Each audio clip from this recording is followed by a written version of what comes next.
the fantasy side of the year. We've completed the regular season. Yes, we could have done this after the finals, but no, we're about regular season. We're just looking at the top averages of players in each fantasy position, and a lot of the usual suspects, but certainly some new faces. So some interesting insights there. So, look, I'll take us through the front row. We had the boys getting it done. Man. Sorry? Do the top 5. Top 5, love it. All right, we had the boys, the Waratahs props, taking out the 2 top props average. Angus Bell, 38.1, which is a huge drop from his heights of 50-something points last year. So it counts scrums and everything, mate. And I think that's lack of scrum points, and also that one game in which he got a red card 2 minutes in with minus 20 really got to his averages. But and HJH 31.7. So these guys just absolutely rock solid, and were certainly two of the top 3 picked up props. I think in our fantasy league and in most fantasy leagues. And then the guy who I refused to believe was any good and capable of these scores, happy to own it, Kurt Eklund, who Harry and Nelson had been praising to the high heavens. 52.1 points. I should have actually looked up what the next highest average was, because it was a lot lower, mate. It is significant. It's like 17 points or something, I'm pretty sure. Exactly. So huge games from him. I think he only had one outrageous score of about maybe 76 or 80 points or something. The rest of them were just in the 50s to 60s consistently. And that's whether he scored tries or not. I think he scored 5 tries in the season, and 3 were in one game and 2 in another game. So he's getting these 50 to 60 points every week without scoring tries, which is pretty... Next was Samasoni Takiaho on 42, so 10 points lower. 10 points lower, huge. And quickly taking us through, so the locks, Matty Phillip, 32.1. I think he was our first lock to go this year, rightly so. And Jed Holloway. No, he wasn't. For one, I picked Lukan Salakai Loto above him. That's because right. I'm an idiot. Hurry's regret of the season.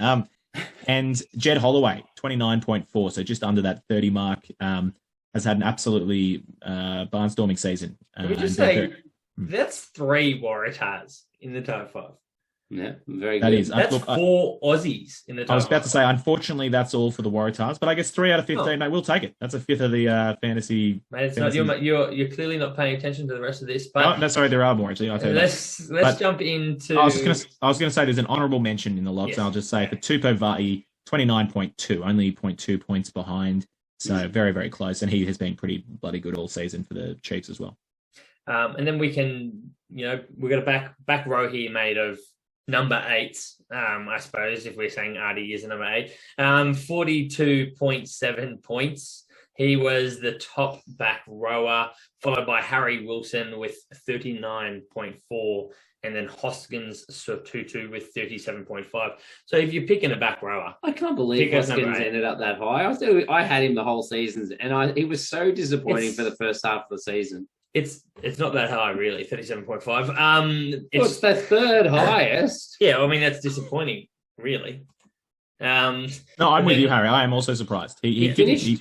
He certainly didn't have the season he did have a couple of big weeks in the first half as well. He's just patchy. He was closely tailed by an honourable mention of Henry Timus Stowers, who, he had some really, really good form before tapering off again towards the back end of the year. And I think that, that knocked him out of that period. He had a couple 20s and a couple 30s, whereas previously he was having some 50s and 40s and things earlier on. Yeah. If we go into the halves partnership, here is another Waratah for you, mate. Jake Gordon, 36.7, closely followed by an honourable mention of Tate McDermott, 35.1. I mean, I'm just loving that there's this many Aussies in this. And then we've got Richie Morgana, who other than Richie Morgana at number 10, always going to be the man there, 42.5. Only 9 points above second place Bowden Barrett, though. I thought he was heads and shoulders above that, but the bloke's only played about 6 games. That's the only other thing. Yeah, he really has been rested a lot. But if you look at the drop from Bodie Barrett to the next man, that's Noah Lolosio, who's another 8 down. Yeah. So he is still, streaks ahead. Yeah, absolutely. In the centres, you've got Levi Amour, who went missing for a few weeks the back half of the season there, then came back and finished the season very, very strongly. So 40.4 average for him. And in second place, you had Calaveti Ravovo at the 39.6 average as well. Ended up besting Aposolome Vota, who was a few points behind down to 33.6. The two of them were at it for the bulk of the season to be the standout centre for their side as well. And then finishing it out with the outside backs, you've got the top average point scorer for the entire season with 58.2, Timothy Tavithavanawai, who we frothed on in the preseason after learning all about him from the Bunnings NPC and his highlights. And Jesus, when he was on the field, he absolutely lived up to his potential. So huge from him, and so good to see him at the top of the list. Definitely the most exciting player in Super Rugby Pacific, I think, and definitely my biggest mistake of the season, because I had him and Ritave firmly in my if they ever play, I'm picking them up category. But your mistake is you wanted them if they play. I had him irrelevant if he was playing because he would play later. No, that was the problem, is that I was scarred by Ritave because he was in my team, never playing, and so then I didn't pick up Tavithavanawai straight up, and I lost him to you, mate. So that was my mistake. And guys, to round out, Will Jordan, 53.9 points, I think makes him the second highest total average as well. Mm-hmm. And then Felicity Ryan, 51.5 points, comes in fourth after Eklund as well. And an honourable mention to the man that we said we hope is back from a fantasy perspective this week as well, Eteni Nanasatura with a 50 flat average. He had a killer season to start against New Zealand as well, so can light it up. Absolutely. We'll make a big difference to this Taz Chefs game quarterfinal this weekend. But look, I thought a huge insight out of that for fantasy managers was, look, despite the results of the games and not being in the quarterfinals, the two new teams, Moana Pacifica and the Fijian Drua, 3, almost 4 players in the starting 15 fantasy players of the year. So that's super great for Super Rugby, awesome for fantasy managers. You know, I wasn't far off when I said at the start of the season my strategy was going to be just picking all the Moana Pacifica and Fiji and Drua players. Wish I picked more of them, but huge.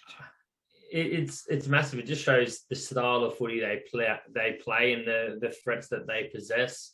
I think the other thing to take away would be silly not to finalise a point we were touching on earlier. 4 Waratahs from this lineup of 15.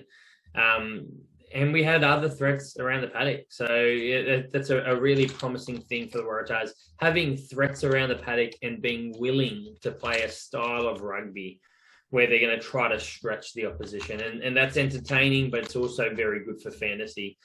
And obviously we would have had 5. If Marky Mark was starting the whole season, I mean, he'd obviously be in there. So he'd be 5. Mate, he's not that consistent yet, but he is pretty good. But how good?